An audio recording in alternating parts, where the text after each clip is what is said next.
তুই এলা কি করে নিছিস রে? আরে মোর তো লেখাপড়া শেষ, চাকরির জন্য ইন্টারভিউ পড়িনছু। তুই যদি চাকরির ইন্টারভিউ পাস করিস চাস তাহলে তো জেনারেল নলেজ ঝকঝক করে লিখবে।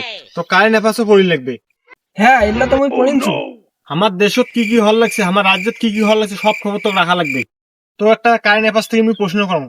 তোমার বাড়ির পাশে যে রিয়া আছে, রিয়ার বয়ফ্রেন্ড এই যে কারেন্ট অ্যাফেয়ার্সের প্রশ্ন, ওই আমরা তো সিনিয়র হই না হই, আমাদের তো একটা এক্সপিরিয়েন্স আছে। একটা জেনারেল নলেজ থেকে প্রশ্ন করতো, রিয়ার কোন দিন কয়টা টিউশন আছে? এটা তোমার জেনারেল নলেজ, তোমার মোর বালের সিনিয়র। এই পরীক্ষার তো ভূগোল হয়েছে তাই না? তা তো একটা ভূগোল থেকে একটা প্রশ্ন করো তো, পৃথিবীর কোন কোন স্থানে গেলে রিয়াক পাওয়া যাবে? এগুলা কেমন বোকা ইল্লা কোনো কোশ্চেনের সাইজ হল আচ্ছা তুই ম্যাথ পাস? পাং। কত একটা গাড়ি 70 কিলোমিটার পার আওয়ার স্পিডত যা আছে, আর একটা গাড়ি 80 কিলোমিটার পার আওয়ার স্পিডত আসি আছে। কত রিয়ার ফোন নাম্বার কত? আরে মিলিল না তো অঙ্কটা। আরে মিলবে, সূত্র প্রয়োগ কর।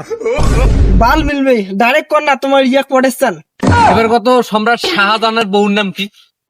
ক্ষমতা। শালা কোত্তিকা না শাহজাহানের না বউ চিনিস, আর একটা বাড়ির পাশে রিয়াক চিনিস না শালা।